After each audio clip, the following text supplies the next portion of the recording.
सुरुवातीला मंत्री नवाब मलिक यांची प्रेस कॉन्फरन्स सुरू आहे, थेट जाऊया।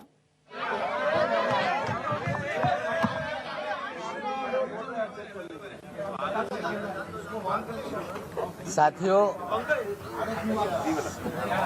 आप सभी का स्वागत है।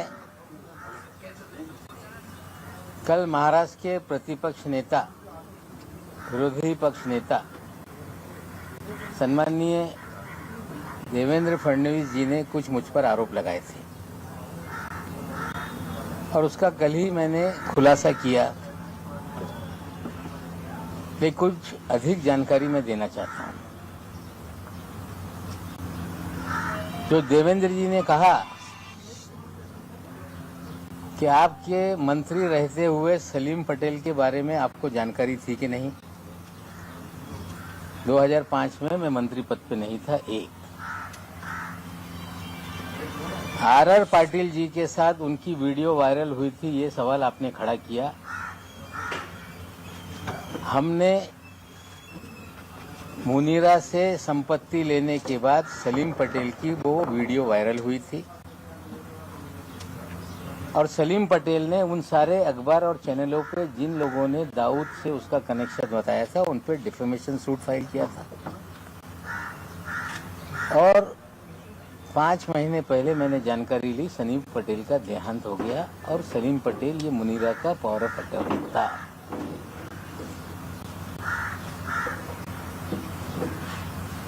सरदार वली खान के बारे में उन्होंने कहा कि सजा याफ्ता मुजरिम से आपने कोई लेन देन किया है। 2005 में वो कन्विक्टेड नहीं था। जो वॉचमैन वहां पे था उनका लड़का था। 300 मीटर पे 7/12 पे उसने अपना नाम चढ़ा लिया था रेक्टिफिकेशन करने के लिए कोई कागज, वो हमने उनको पैसा दिया था, ये सच्चाई है। लेकिन देवेंद्र जी ने हमें जो लड़ाई में लड़ रहा था या लड़ रहा हूं, जो एनसीबी में निर्दोष लोगों को फंसाने का, हजारों करोड़ की उगाही करने का, कहीं ना कहीं देवेंद्र जी उसको डाइवर्ट करने का प्रयास कर रहे हैं। और सिर्फ डाइवर्ट करने का नहीं, उस अधिकारी को बचाने का प्रयास हो रहा है, क्योंकि देवेंद्र जी के उस अधिकारी के पुराने संबंध हैं। 2008 में कोई अधिकारी नौकरी पे आता है और 14 साल से मुंबई शहर छोड़ता नहीं, इसके पीछे क्या राज है? देवेंद्र जी औरों को कह रहे हैं कि अंडरवर्ल्ड कलेक्शन के लोग हैं ये, लेकिन देवेंद्र जी हम आपसे पूछना चाहते हैं कि सारे अंडरवर्ल्ड के लोग, जो अंडरवर्ल्ड कनेक्टेड लोग हैं,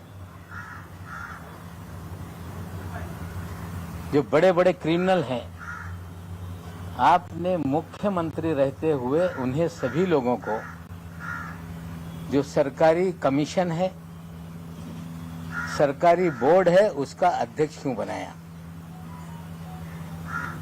मुन्ना यादव नाम का एक व्यक्ति जो नागपुर का कुख्यात गुंडा है,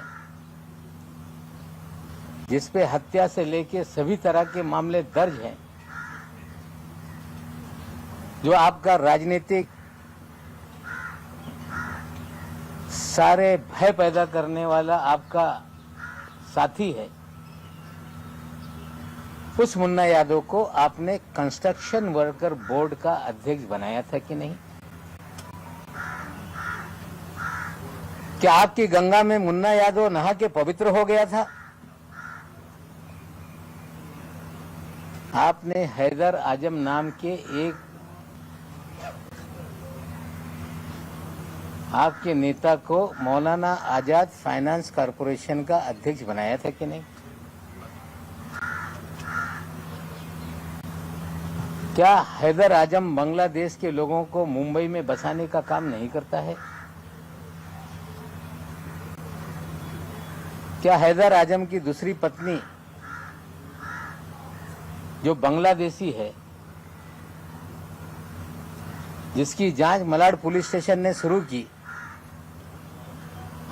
24 परगना पुलिस थाने में कागज भेजे गए। बंगाल पुलिस ने भेजा कि ये जो भी बर्थ सर्टिफिकेट है, जो भी कागजात है, ये फर्जी है। और मलाड पुलिस स्टेशन जब मुकदमा दर्ज कर रही थी तो मुख्यमंत्री के कार्यालय से फोन करके आपने वो मामला दबाने का काम किया कि नहीं? क्या आपके इशारे पे पूरे महाराष्ट्र में उगाही का काम हो रहा था कि नहीं?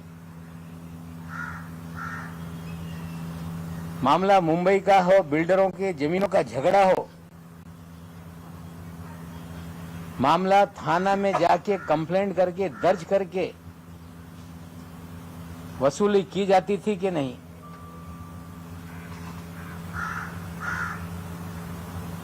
जमीन मालिकों को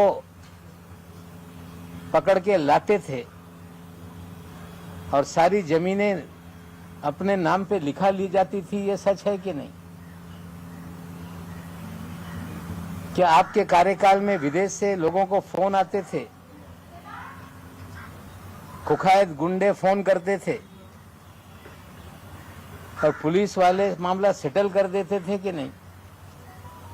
लेकिन सबसे गंभीर आरोप मैं लगा रहा हूं देवेंद्र जी आप पे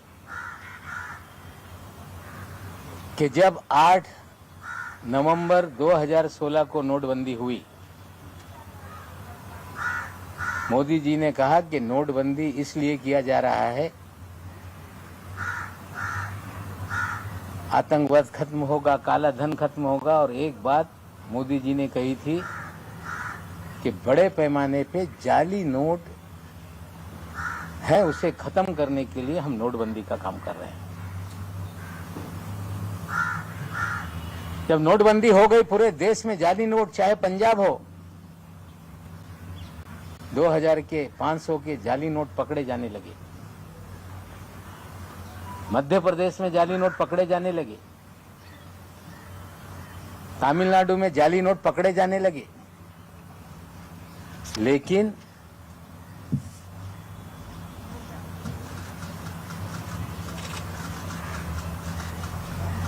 आठ अक्टूबर 2017 तक, लगभग 1 साल तक महाराष्ट्र में जाली नोट का एक भी मामला सामने नहीं आया,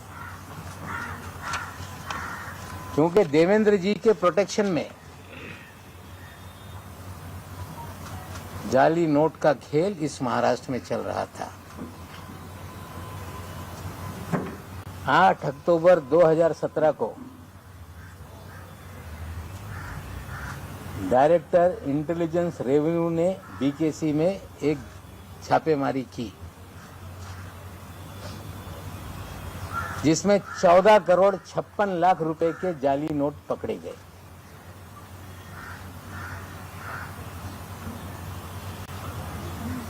और उस मामले को रफा दफा करने के लिए देवेंद्र जी ने उसमें मदद करने का काम किया।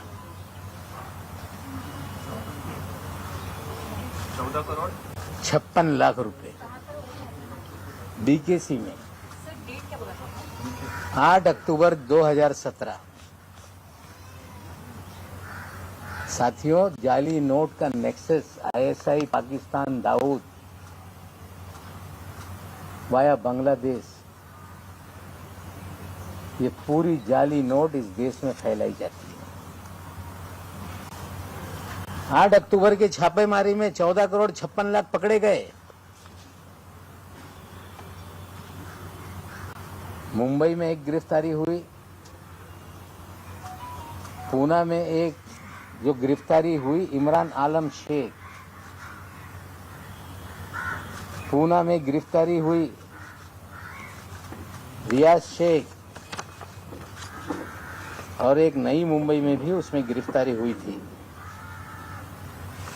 लेकिन 14 करोड़ की 56 लाख की जब्ती को 8,80,000 रुपये बताकर मामला दबाया गया।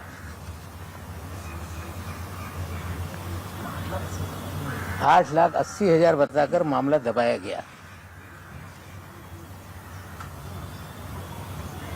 पाकिस्तान की जाली नोट भारत में चले,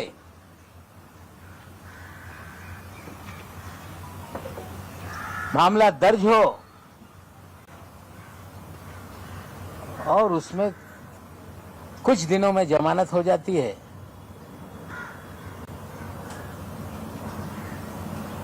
मामला एनआईए को नहीं दिया जाता। नोट कहां से आ रही थी उसके अंतिम जांच कभी आगे नहीं बढ़ती, क्योंकि जो लोग ये सब जाली नोट का रैकेट चला रहे थे उन्हें कहीं ना कहीं तत्कालीन सरकार का संरक्षण था। कहानी बनाई गई कि वो तो कांग्रेस का नेता है।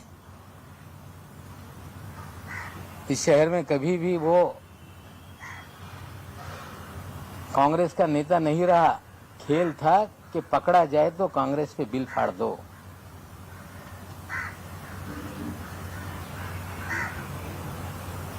और जो आलम शेख था, इमरान आलम शेख, ये माइनॉरिटी कमीशन 6 महीने के बाद जिसको हाजी अरफात शेख को चेयरमैन बनाया गया, उसका ये छोटा भाई हाजी अरफात शेख, जिसे देवेंद्र जी ने दल बदल करा के अल्पसंख्यक आयोग महाराष्ट्र का चेयरमैन बनाया था, उसका ये छोटा भाई है। देवेंद्र जी, आप मुन्ना यादव को चेयरमैन बनाते हैं, कुखायत गुंडे को। बांग्लादेशियों को इस शहर के अंदर आबाद करता है, उसको आप minority Maulana Azad finance corporation का चेयरमैन बनाते हैं। और जो जाली नोट का रैकेट चलाता है, कहीं छोटे मोटे कोई कार्ड छाप लेके कांग्रेस का नेता बना देता है, रहता है किसी और पार्टी में, काम आपके लिए करता है, और बाद में आप उसे महाराष्ट्र के अल्पसंख्यक आयोग पद का अध्यक्ष बनाते हो। पूरी तरह से आपने राजनीति का क्रिमिनलाइजेशन किया। हम आपसे पूछना चाहते हैं कि रियाज भाटी कौन है?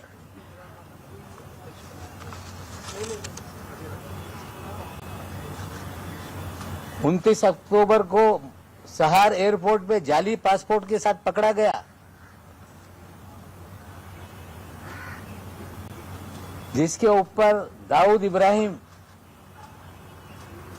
सारे गैंग के लोगों के साथ संबंध की सारी खबरें अखबारों में थी। पूरा शहर जानता था कि रियाज भाटी कौन है।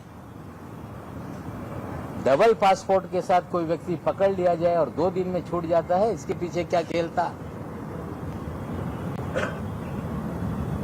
रियाज भाटी लगातार आपके साथ सभी कार्यक्रमों में क्यों नजर आता था? रियाज भाटी भारतीय जनता पार्टी के कार्यक्रमों में क्यों नजर आता था? आपके डिनर टेबल पे क्यों नजर आता था? हम देश के प्रधानमंत्री पे आरोप नहीं लगाना चाहते, लेकिन देश के प्रधानमंत्री के कार्यक्रम में अगर कोई जाता है तो उसके लिए पूरी तरह से स्कैनिंग किए बिना किसी भी व्यक्ति को पास नहीं इशू होता। प्रधानमंत्री शहर में आए और रियाज भाटी ने उनके साथ भी तस्वीरें खिंचवाई। क्या ऐसा कारण था बिना स्कूटनी के रियाज भाटी प्रधानमंत्री तक पहुंच गया? देवेंद्र जी, आप मुख्यमंत्री रहते हुए इस महाराष्ट्र में आपने सारे क्रिमिनल लोगों को सरकारी पदों पर बिठाया। जाली नोट का नेक्सस आपने चलवाया। आपने रियाज भाटी के जरिए पूरी उगाही का काम किया। आपने थाना में कमिश्नर बैठा के कंप्लेंट पूरे महाराष्ट्र की करा के उगाही का धंधा करवाया। और विदेश से खुखाए गुंडे फोन करके सेटलमेंट पुलिस वाले करते थे। और ये सारा खेल आपके आशीर्वाद से महाराष्ट्र में चल रहा था। आज तो इतना बता रहा हूं, आगे और बहुत सारी काली करतूतें देवेंद्र जी के हैं, मैं लोगों के सामने रखूंगा।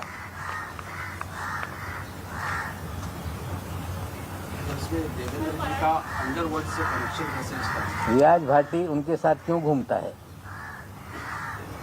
2 पासपोर्ट के साथ अगर कोई अंडरवर्ल्ड का आरोपी एयरपोर्ट पे डिटेन हो जाए तो 2 दिन में कैसे छूट जाता है? प्रधानमंत्री के कार्यक्रम में वीआईपी के पास कैसे बन जाते हैं? जाली नोट का नेक्सस चलता है, जमानत हो जाती है, पैसे कहां से आए, कहां से, उसका क्यों नहीं इन्वेस्टिगेशन किया जाता? क्या हैदर आजम की बीवी का बांग्लादेश का मामला पुलिस स्टेशन में दर्ज है कि नहीं? क्या मुन्ना यादव ये कुख्यात गुंडा है कि नहीं? हम तो सवाल देवेंद्र जी से पूछना चाहते हैं, इसका जवाब आप दें। अगर ये झूठ है तो बताएं कि नवाब मलिक मुन्ना यादव के बारे में झूठ बोल रहा है। सवाल तो आप पूछ रहे हैं, लेकिन महाराष्ट्र में फिलहाल आप ही की अलायंस वाली सरकार है, होम मिनिस्ट्री एनसीपी के पास में है, तो आप रियाज भाटी फरार है, मुन्ना यादव पे मुकदमे हैं, जाली नोट का मामला डीआरआई का है। जो एजेंसियां केंद्र की काम करती है उनसे हम सवाल खड़ा कर रहे हैं कि इसको फिर से देखो कि जाली नोट का नेक्सस पाकिस्तान से कैसे लिंक है, ये भी देखना पड़ेगा। रियाज भाटी का केस अंडरवर्ल्ड से संबंध है। मामले में पाकिस्तान का कोई लिंक एस्टैब्लिश हुआ था जिसका आप आरोप लगा रहे हैं, और कौन से बेसिस पे आरोप लगा रहे हैं कि मामला रफा दफा किया गया? जब 14 करोड़ 56 लाख पकड़े गए, जाली नोट का मामला था, तो क्या ऐसा हो गया कि जमानत हो गई तुरंत? क्या ऐसा था कि जांच आगे नहीं बढ़ी? और जिसको पकड़ा था उसके भाई को आपने अल्पसंख्यक आयोग का अध्यक्ष क्यों बनाया? और ये योगा योग है कि उस समय भी उस केस का जो इंचार्ज था वो भी समीर दाऊद वानखेड़े ही था। जाली नोट केस का? जी, नहीं काय डिटेल का इसके बारे में थोड़ा इलॉबरेट करें। ते डीआरआय मध्ये ही केस झाली होती। ये मामला डीआरआई में हुआ था। और मैं आपको बता दूं कि जो 14 साल से वानखेड़े साहब जो मुंबई में लगातार पोस्टिंग रहे, उनकी posting joint commissioner intelligence revenue की 1 जुलाई 17 को हुई और उस समय उनके ही पास ये डिपार्टमेंट था। ये छापेमारी या जो भी कार्रवाई हुई थी डीआरआई ने की थी और केस को हल्का करने के लिए यही अधिकारी के जरिए देवेंद्र जी ने सारी मदद की थी। हाजी अरफात के भाई का मामला रफा दफा करवाया था। ये कोई इंसिडेंट हो सकता है, लेकिन एक ही अधिकारी जिसके ऊपर गंभीर मामले चल रहे हैं, 2 एसआईटी जांच कर रही है, विजिलेंस की जांच हो रही है, और उससे ध्यान भटकाने का खेल कहीं तो नहीं, ये भी सवाल खड़े होते हैं। रियाज भाटी पीएम तक कैसे पहुंचे? ये मैं पूछना चाहता हूं कि किसी भी प्रधानमंत्री के कार्यक्रम में पहुंचने के लिए पूरी तरह से स्टेट की इंटेलिजेंस एजेंसियां, केंद्र की इंटेलिजेंस एजेंसियां उस व्यक्ति का पूरा स्क्रूटनी करती हैं। अगर जिसके ऊपर लगातार दाऊद इब्राहिम के संपर्क के मामले रहे हों और वो सीधे प्रधानमंत्री तक पहुंच जाए, तो कहीं ना कहीं उसे किसी न किसी का आशीर्वाद था, जिसके कारण उस कार्यक्रम के भीतर तक वो गया। रियाज भाटी का किसके साथ संबंध अंडरवर्ल्ड में? दाऊद इब्राहिम का आदमी रियाज भाटी है, आज फरार है। थाना में जितनी उगाही हो रही थी उसका भी वो कहीं ना कहीं एक उगाही के कार्यक्रम का हिस्सा था। बहुत सारे मुकदमे खुले हैं जिसमें रियाज भाटी आज फरार है। रियाज भाटी के तो और नेताओं के साथ भी फोटो है, बाकी सभी पार्टियों के नेताओं के साथ भी फोटो है। हमारे साथ कोई फोटो नहीं, भारतीय जनता पार्टी के नेताओं के साथ फोटो है। सर, परदेशातून काही फोन येत होते तुमचं असं म्हणणं आहे आणि पोलीस त्याच्यामध्ये मध्यस्थी करत होतं, समजू शकेल का की पोलीस कोण मध्यस्थी करत होते? नाही, त्याच्या बाबतीत काही तपास सुरू आहे, त्याच्यावर मी भाष्य करू इच्छित नाही। सर देखिए प्रेस कॉन्फ्रेंस तक ठीक है, पर आईटी सेट की काउंटर पेपर है डीआरआई के पास है, बट फिर भी as I earlier also said कि होम मिनिस्ट्री आप ही के पास में है, एज आपकी पार्टी के पास में है।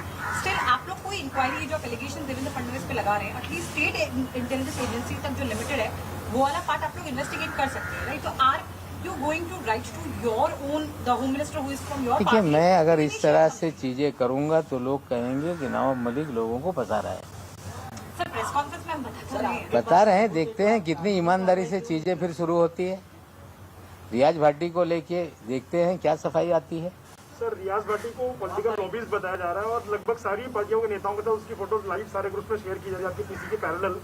तो नहीं, देखिए ऐसा है, रियाज भाटी किसके साथ तस्वीर उतार रहा है ये सवाल नहीं है। सवाल ये है कि 2 पासपोर्ट के साथ अगर कोई एयरपोर्ट पे क्रिमिनल पकड़ लिया जाए तो 2 दिन में कैसे छूट जाता है।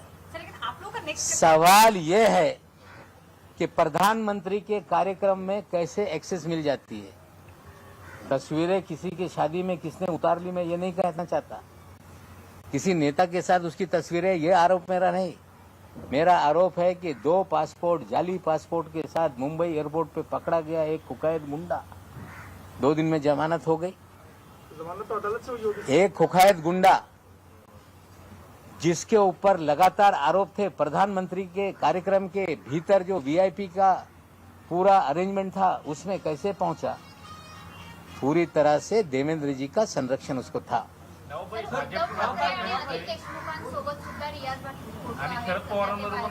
मी फोटोच्या बाबतीत आरोप लावत नाही। बोगस पासपोर्टच्या जो केस आहे 2 दिवसात कसं त्याला सोडण्यात आला। पंतप्रधान यांच्यासोबत स्कूटनी केल्याशिवाय कुणाला जाण्याची परवानगी नसते।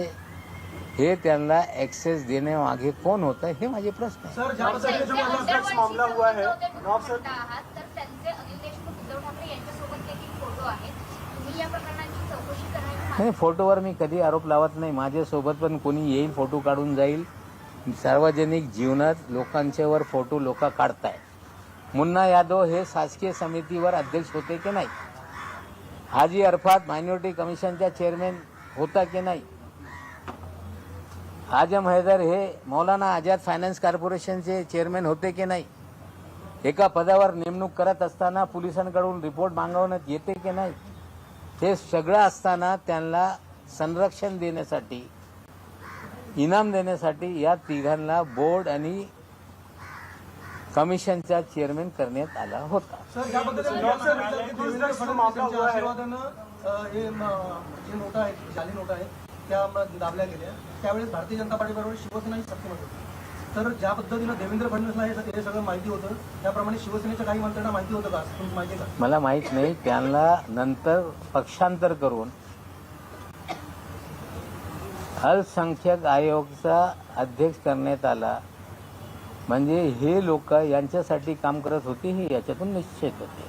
नवाब सर जिस प्रकार से क्रूज ड्रग्स मामला हुआ है, क्या ये प्रतीत होता है कि ये वसूली ड्रग्स मामला था? क्योंकि इसमें बहुत सारे व्हाट्सएप चैट जो सामने आए और लोगों के केपी गोसावी और प्रभाकर सैल के, इसमें चैट में स्पष्ट नजर आ रहा है कि पहले से टारगेट दिए गए थे, कुछ चेहरे पहले से दिए गए थे और उनको पहले से निशाना साधना था। तो क्या ये वसूली ड्रग रेड इसे कहेंगे, क्या कहेंगे इस मामले में?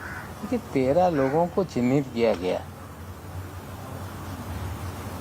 जो 3 तारीख की रात में जो डीजी प्रधान साहब हैं उन्होंने मीडिया के सामने कहा कि भारत के इतिहास में पहली बार मिड सी ऑपरेशन हम लोगों ने किया।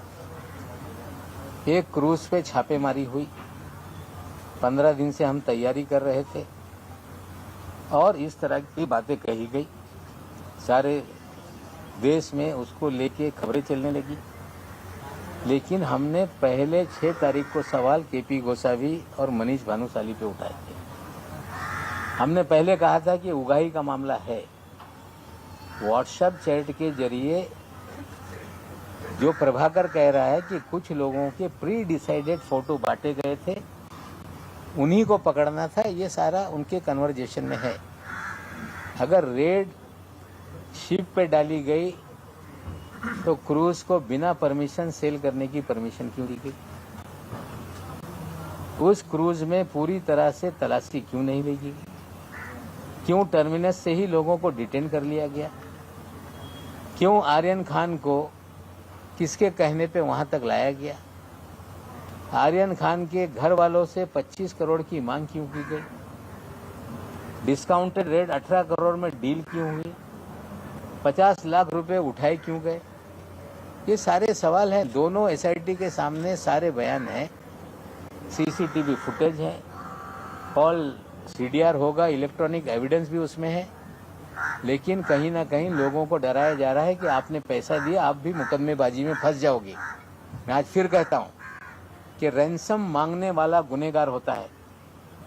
अपने बच्चों को बचाने के लिए फिरौती देने वाला कभी भी गुनहगार नहीं। मैं उनको फिर कहता हूं कि डरो मत, आप विक्टिम हैं, आप गुनहगार नहीं।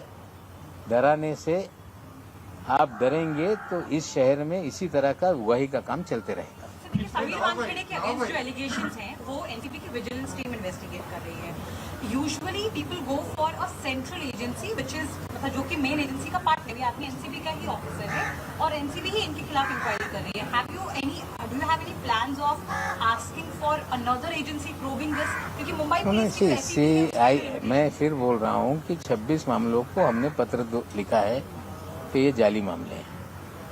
एनसीबी एक ऑर्गेनाइजेशन है, उनके भीतर भी जांच करने का उनका अधिकार है, काम है।